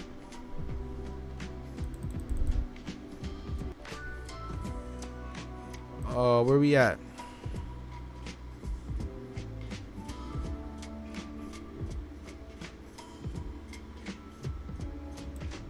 Look, in every wind that blows, he hears sparrows. In the darkness of the night, their whispers reach him.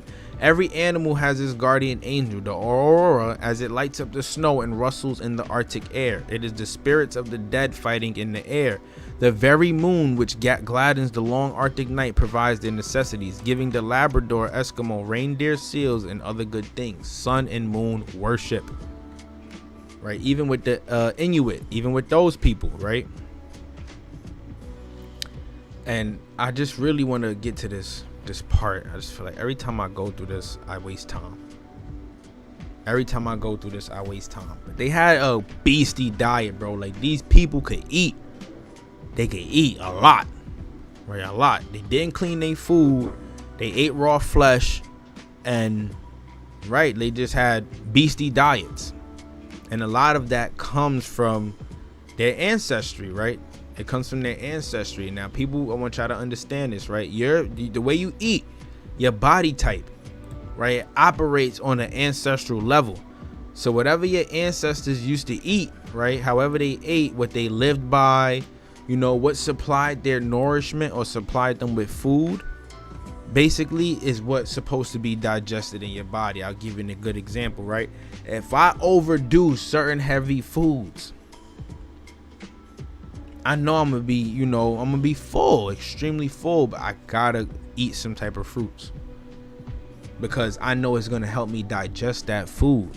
And it's about digestion, right? Look, check this out. They ate berries. They ate berries.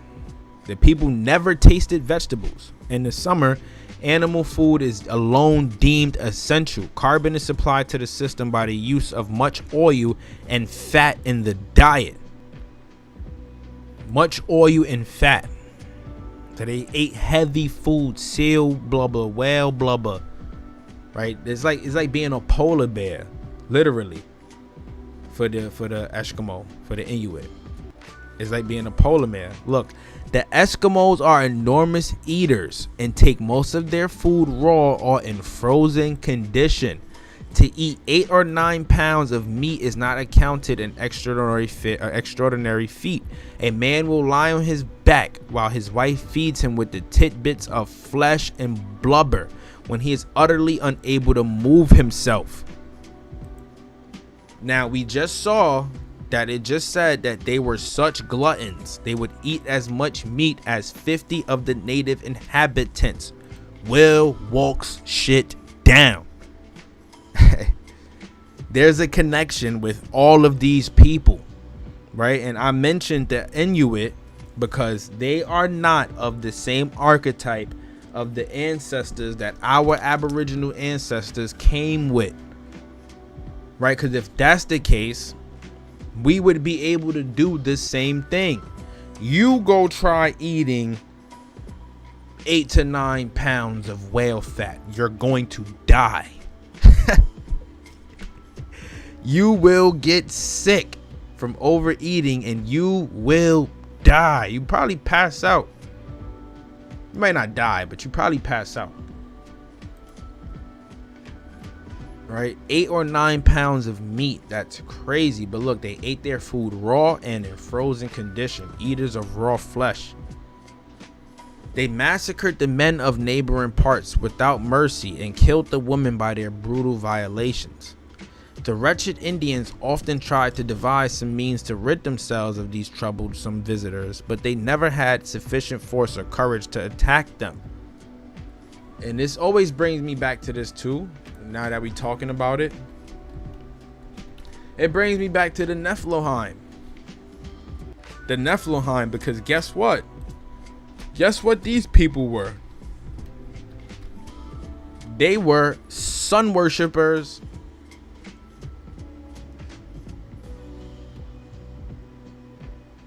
They were sun worshippers. The Nephilim were sun worshippers. Giants. They were giants. So if Nephilim were sun worshippers, they saying these Tartars are giants and they were sun worshippers, then would the Tartars be ancestors of the descendants of the Nephilim? Like if we talking on a biblical scale?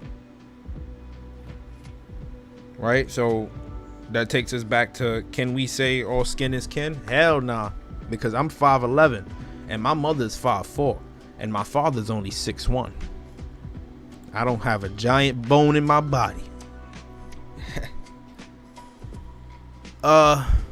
Right, so secure from all apprehension, these new monsters thus tyrannized for a long while, committing the most infamous enormities.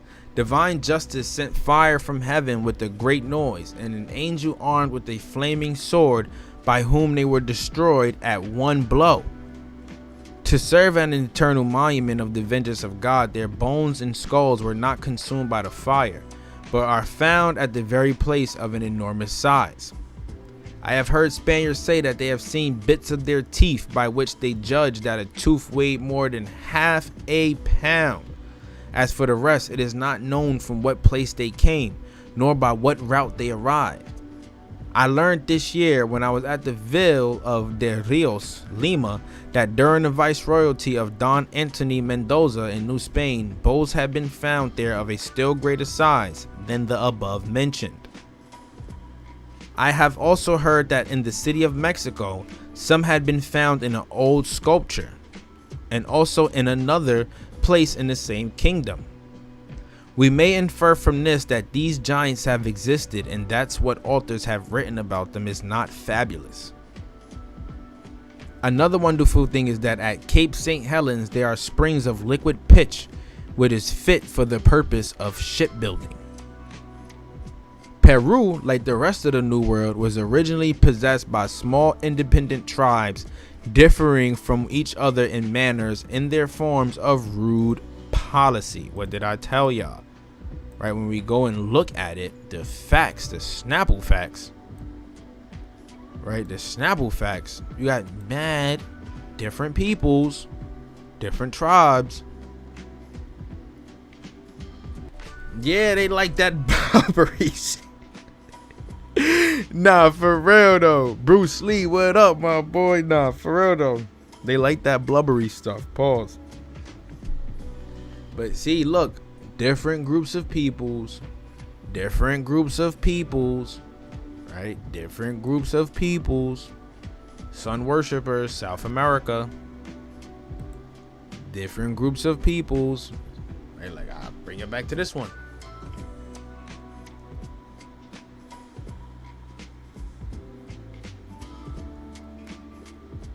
All different groups of peoples coming from different places in the Southeast Asia.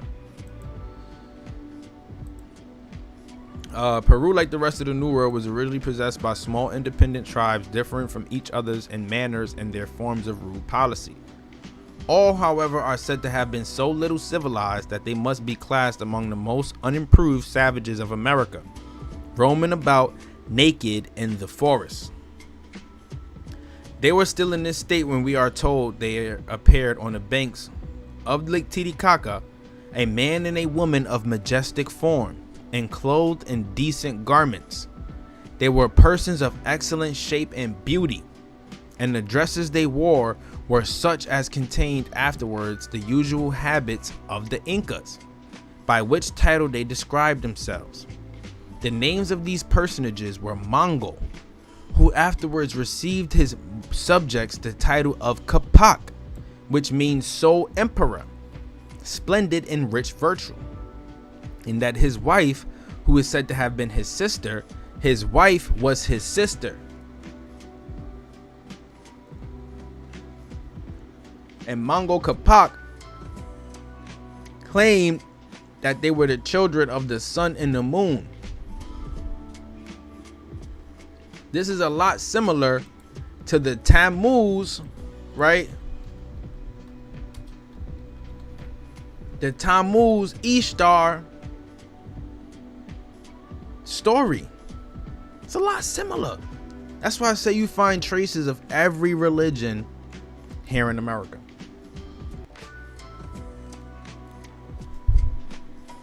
It's a lot similar. But yeah. His sister was Koya Mama Oela Huaco.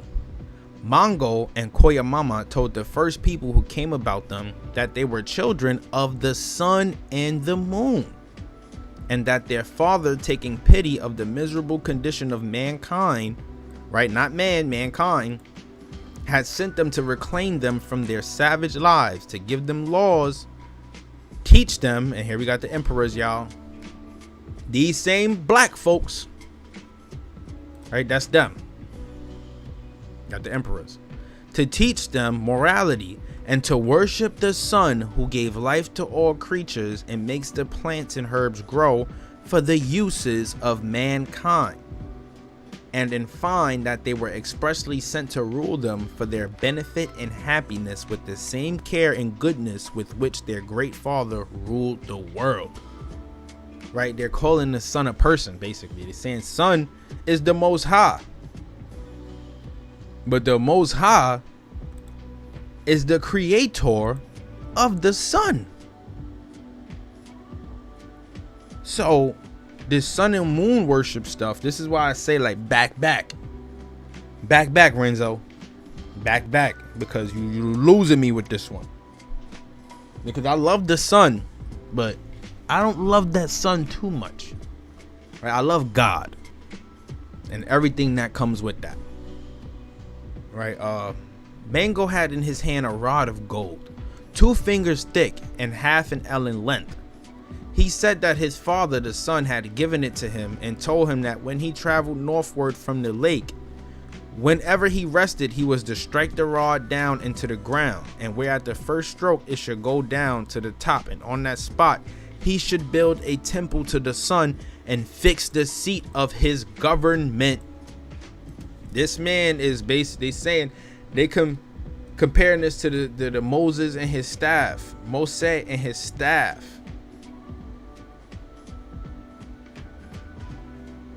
The staff of God. Right? They trying to say that was a staff, but we know the staff was turned into a snake. It wasn't made of gold. He turned the staff into snake, but God could do whatever he want. Right? Like turn it into a burning bush. But he turned the staff into a snake. He didn't, this got nothing to do with that. But this would be the sun and moon worship version of the story, I guess, right? This happened in the Vale of Cusco, where he founded that city as the capital of his kingdom. He divided his company into 2 colonies and called one high and the other low, Cusco. And each of these were at first 1,000 families, which he caused to be registered by the quipos, or strings of several colors with knots of several kinds and colors upon them, which was all that was required in a government where there were neither letters, money, nor disputes. Mango instituted decurions, one over every 10 families, one over every 50, one over 100, and one over 500, and one over 1,000. The last was called Curaca, or governor. They were censors, patrons, and judges in small controversies. Idleness was punished with stripes. Each colony had a supreme judge. Every man had one lawful wife, with the liberty of keeping other women. Theft, murders, disobedience to all officers, and adultery were punished chiefly with death, in order not to leave a bad man more incensed or necessitated to commit new crimes. A son's possessions were never forfeited for his father's offenses. These laws had so good an effect that sometimes a year passed without one execution. See, this was like Rome, or like America today, right? Even like with the RICO, just like the RICO, like If you an associate, you getting booked too, right? Stopping people from committing crimes, implementing specific laws and stuff, adopting a specific societal way of living from ancient societies like the Mongolian Empire, the Great Khan, right? And we know the Romans and the Khan, right, their style, their structures weren't too far. Yeah, I mean, they weren't too far. They weren't too different. That's how these empires were able to grow the way they did, right? But everything that has a start has a finish line, right? That's how I call it, right? Things can start and be beautiful and filled with joy, but it can also end, right? It can be ended quick, super quick. Lost track. Mongol Capac taught his subjects to sow maize at certain seasons to preserve it against others, to build houses and to clothe themselves, right? Maize being the, right, cultivation fruit or vegetable. Sorry, the vegetable of cultivation, right? Even with these sun worshippers, they was using maize, right, to cultivate the land. Koyamama taught the women to spin and to weave cotton to coarse wool, and they were both obeyed like children of the sun sent from heaven to govern the people. Mongol assembled all his kurakas, his governors, and told them that his father, the sun, had commanded him to extend his institutions and orders as far as he was able for the good and happiness of mankind. Blasphemy. Blasphemy. He's saying that God told him that he got the green light to colonize more land, right? God gave him the green light to go out there and pacify and colonize other groups of peoples, right? And this is blasphemy, right? Because no one is given that power, yet people take advantage of it. No man on earth shall have this type of power, because we see what happens when man is given this power, right? They do devilish things, very devilish and demonic things. And for this purpose, with armed troops to go to those remote parts which had not yet been visited, and to reduce them to their observance, that the sun had commanded him not to hurt or offend those who would submit to him, and thereby accept of the good and happiness thus offered by divine bounty, but to distress only such as refuse without killing any except those who assailed them, and then it would be just to do so in their own defense. For this purpose, Mongol, about 6 or 7 years after his arrival, formed troops of men armed with bows, arrows, spears, and clubs, but chiefly as defensive weapons. Right, you jacking defense, but you going out and you colonizing other lands, right? What you gonna do if somebody say no? You gonna massacre them, right? That's not defense. That's not defense. Not one bit. There's nothing defensive about that. That's straight up offense. That's get down or lay down, right? State property, for real. The military establishment was constituted and arranged in the same order as the civil government. An officer was appointed over every 10 men, and another over every 50, one over 100, 500, and 1,000, a sixth over 500, and a seventh as a general, over 10,000, of which number his first army was composed. With this and other armies, he reduced many new territories under his empire, declaring to every people he approached the same things which had been related to the first inhabitants who he had seen near the Great Lake. Those who submitted were received into the same rights and enjoyments as the rest of his subjects. Those who refused were distressed and pursued by his troops, right? You got weapons, that's offense, not defense, till they were necessitated to accept his offers and conditions.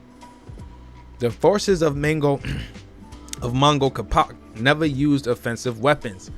You can't say that.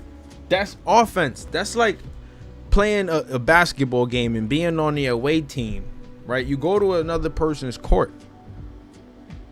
You going to play to win. You're not going to lose. That's offense. Defense is when people pull up and you only there to defend. That's defense. But everything they just stated, that's offense. That's nothing but offense. So let's get that straight right there. We're going to nip that in the bud. They never used weapons until they were attacked. But then the troops fell on their enemies and killed them without mercy, not sparing even those who yielded after an obstinate resistance. Those who submitted without oppression were immediately received into grace and were permitted to touch the sacred person of the Inca, and were allowed in common with the soldiers of the army to feast for several days, when they were incorporated as subjects of the empire, and clothes were distributed to them, and corn was given them to sow. The conquest of Mongol extended to the river Puacamatumbo on the east, about 30 leagues on the western side, 8 leagues and 9 on the south. These territories were divided into 4 provinces, over each of which he appointed an Inca as a viceroy, having many sons grown up fit to command, and in each of them established 3 supreme. This is just like the Mongols, by the way, that's why I put that. But look, bloodline, through the bloodline, straight up, right? Each of them established 3 supreme councils of justice, war, and revenue, and over each an Inca was also appointed a president. These institutions continued ever the same. After a long and adored reign, at the approach of the last period of life, Mongol Capac called together all his children and grandchildren. He told them that he was going to respond himself with his father. He was going to repose himself with his father, right? Go back to connect with his pops, basically merging with the son, telling the people he's going to merge with the son. He left his empire to his eldest son and advised and charged them all to continue in the paths of reason and virtue which he had taught them until they followed him on the same journey, and that this was the only course by which they could prove themselves true children of the sun and such be honored and esteemed. This is what created that human sacrifice hierarchy, right? Like you're not worthy enough until you're ready to devote your life and give your life to the Father, right? Like Far Cry 5, right? This is straight up nasty timing. Like, just imagine living in a world where you cannot say thank you God without having someone cut open your chest and give your heart to show that you support them, right? That's crazy, bro. I'd rather put $1 in the tithe bowl, which I hate so much, before I would ever think of doing so. I'm not sacrificing myself for nobody, not unless it's my family and it's a life or death situation. But for nobody, you shit me? So I say this don't follow the ways, man, because I cannot relate to it, and my gut will always tell me what's meant for me, right? When your mind, heart, and gut, your soul, your body aligns up with the structures and the ways of life, then you know what's going on, right? We cannot connect to that. I don't care what the Moors may say, right? And I love my Moorish brothers and sisters, the ones who claim that they Moors and Fezzes and whatnot. I rock with them 130%. But like I said, Moor is just a term for black people. So what are you truly representing, right? That's idolatry. You're mimicking something, right? You can just go outside and be yourself and still be a Moor, right? You can go outside with basketball shorts and a tank top and you can still be a Moor. So I don't want to hear, oh, they were Moors, blah, nah. That's cool, bro. All that is cool, but at the end of the day, yeah, I mean, I'm not with that sacrificing stuff, right? Paganism, no matter if it's not devil worship or not, bro. I'm not with that. It don't float this boat, not this boat. This boat won't float with the waves of the Most High, baby. If you could relate to that one, gotta drop a comment. I ain't gonna lie. But yeah, so let's continue. He commanded his successor, whose name was Senchi Roka. That's kind of like a Chinese or Japanese sort of kind of name, right? Senchi. To govern his people with justice, mercy, pity, clemency, and care of the poor. And that when he should go to rest with his father, the sun, he should give the same instructions and exhortations to his successor. Right, look, the first progenitors of the Incas did not think proper to disclose to the Indians whence they really came or what was their true origin. Incas are not Indians, right, or Aborigines, let's say that. Their views required a different method of proceeding. Mongol had ordained that no subject should have more than one wife, and she was to be of his own family. Also, that no man be permitted to marry until the age of 20 years, no woman under 16. The Incas were to have but one lawful wife, who was called Koya, and was always to be their sister, for the better preservation of the royal blood, right? They wanted to preserve the royal blood, like I said, just like with the Khans. Right, Khans and Tartars, they brought that stuff over here with them. That societal structure. When one of them was of the royal family, she was named a Pala, but if not, she was called a Maktuna or a matron. Mongol left also many sons by his concubines. He died beloved by his subject as a father and was adorned by them as a demigod, like I said. Right, Mongol Kapak, you wasn't really a believer if you wasn't ready to give your heart. One thing I will rock with is this though, right? They had innumerable sacrifices of all sorts of beasts, birds, and fruits. Right? First fruits of the harvest, animals, some, right? Some of those things, you know, is ways people been doing stuff like that for thousands of years, right? So it kind of connects, but we still got to take into consideration that this sacrificing stuff is crazy. This human sacrifice stuff is nuts, right? It's mind-blowing, right? But it says it's supposed that he reigned 30 or 40 years. The Indians attributed all of their laws, civil or religious, to Mongol Kapak, which they thought had been communicated to him by his father, the sun. But their laws were either new or reformed from ancient times, reintroduced, brought over here from an old civilization, thus to create and enhance a new one. This is all truth. The Incas pretended that one of their kings was a great legislator. They say that he was a sovereign priest, and further that he was a renowned captain who conquered a great number of provinces and kingdoms. But with all these fine pretensions, they can give us no particulars either of his laws or sacrifices. Therefore, to escape from this labyrinth, they attribute everything to Mongol Kapak, whether of the institutions or the foundation of their empire. Right, and now they start talking about the different sons, right? The sons that get into the family or whatever. But I don't want to blow the roof off with that one, right? I just want to remember, right? Let's just remember the Swarthy Tartars, right?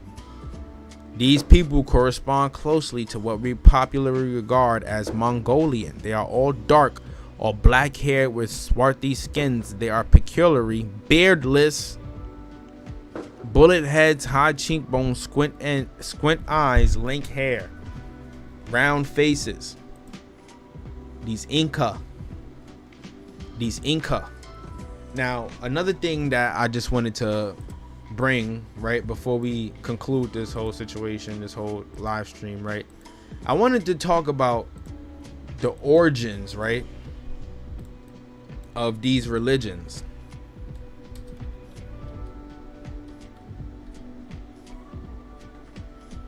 Right?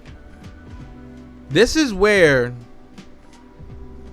most of those like religions get their beliefs from, right? Vedicism was a polytheistic sacrificial religion involving the worship of numerous male divinities and a few goddesses, most of whom were connected with the sky and natural phenomena. These priests who officiated at the worship were drawn from the Brahman social class. What religions come from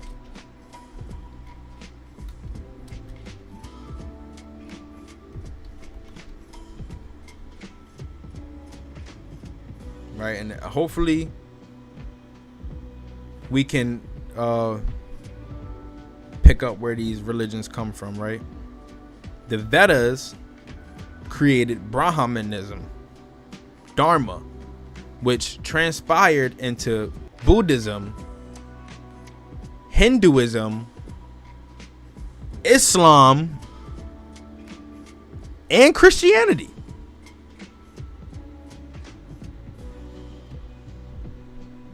Vedism, remember that, Vedism is the religion of the Indo-European peoples who entered India about 1500 BCE from the present-day Iran. The Vedas. The Vedas. Right? This polytheistic way, however you pronounce it, ways of worship and religious beliefs, sun and moon worship, come from Vedism. So when you hear about that, right, or like even Egyptians, or like all of those other religions, or whatever the case may be, it has some type of root to Vedism. Paganism, the beliefs of many gods and whatnot, right? This is where a lot of people prior to the introductions of religions or whatever, they was rocking with this type of stuff, and this is how it was able to spread throughout the world, right? Different peoples brought it to different places all over the world, and whatever the case may be. So this is the origins of that. So basically, essentially, in a nutshell, what Mongol Capac brought over here to America was Vedism. And already some of the people within America were already like following a Vedic belief system, technically. Polytheism, right? Emerald worship, with the exception of the cannibals and the folks who was just out here eating people or something and stuff like that. They weren't civilized. So you real life had uncivilized people in the Americas. Real life. And they were black too, so it's a lot. But we just dropped a bomb. Y'all now know, right, some of the origins of the Mongol invasions, the Mongol and Tarter invasions of America. From the northern tip, we're going to talk about, all the way down to the southern tip. We're going to talk about the Inuits, the West Coast tribes, how some of the tribes in the East Coast look the way they look today. You know, I also wanted to show y'all this, right? I almost forgot. Right, we got to look at this, because if you look at the people today of Peru, you got to make it make sense, bro. What do they look like? What do they look like? They look Chinese.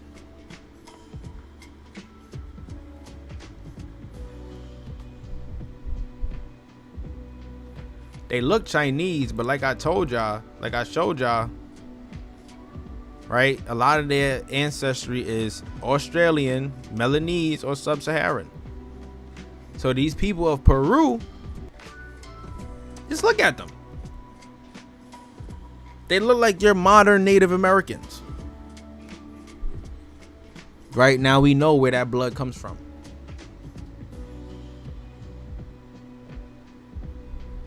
We now know and understand where that blood comes from. Oh yeah, you know we gonna go crazy all the time.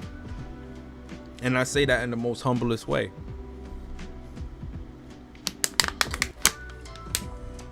Cause I don't ever like plan, like when I plan to make my videos, I just try to like gather as much information as possible.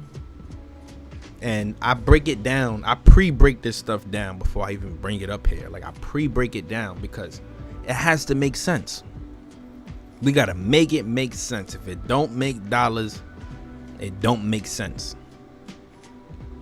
Right? And we adding up the coin with this, right? We building a pot of information. The revenue is the information. The get back is the information. The get back is the waking up of the people, right? The get back is to show and prove to everybody out there who believes that we came from Africa. It is a goddamn lie. The greatest lie your teacher told you. Promise you. I promise you. I promise you, man. I promise you. But you know what? I thank y'all for tuning in, man. For everybody who did tune in, I appreciate it. Y'all showed me a good amount of love today. We're going to keep trying to build the platform, keep trying to build the fan base, keep trying to build this comment section, because I just love when people have something to say. Like put your information in there, ask questions, you know, do stuff like that, because at the end of the day, it might be something that I might not know, and a question that you may ask might bring an answer for the both of us, or for all of us, everybody that's in the live stream. You know, I'm sure there's people out there that got these questions today, like, all right, well, if my grandmother said we had Indian in our blood, how come when I look at Indians today, they look like that? They don't look like me, they look like that. Which causes an even more greater confusion in the brain, because when you look in the mirror, you don't know what you're exactly looking at. Yes, you see a black person. Yes, you see a beautiful melanated king or queen. Yes, that's for sure, without a doubt. But what lies within? What lies deeper within? You know, that blood. What lies deeper within? Something to dawn on, think about, you know, when you look in the mirror, you know, when you brushing your teeth, ask yourself that question, right? And then work on finding the answer. But yeah, I ain't gonna continue to chat, man. Like I said, I appreciate those who tuned in. You can follow all social medias, you know, Copper Color King, Breaking the Black Barrier, Morals and Money, platform for creators, man, all that. Subscribe, Instagram, TikTok. Feel free to even rush the donations, man. Cash App King Willow 1015. Feel free to shoot. Listen, man, we got a coloring book that's supposed to be dropping soon, man. I pray to God Amazon let me get that through, because the minute I do, we rushing that, man. First 10 people, right? Our first 10 people to get involved and click the link when I drop it, you getting a free copy. For sure. Free copy. I'm spending $100 of my own money to make sure people get them copies. And give these coloring books for your kids, because in these coloring books we got images, right? Images that are not linked to anything that may come from any African history, right? It's all indigenous, right? And it will create that bullet or that bug. I mean, that it'll create that bug in their head that'll have them asking that question. Well, like, what is this, mommy? What is this, daddy? You know, what does this have to do with me? Right? And then you could always bring them back here, or explain it to them themselves, right? This is your ancestry, right? This is you. This is you. This is where you come from, right? Have them in class popping they ish. When they start talking that Marcus Garvey, have them in class talking that ish. Like, nah, mom and pops already told me. Time to have my kids, for sure. Like, comment, and subscribe, man. I love y'all. Thanks for tuning in. Let's get it.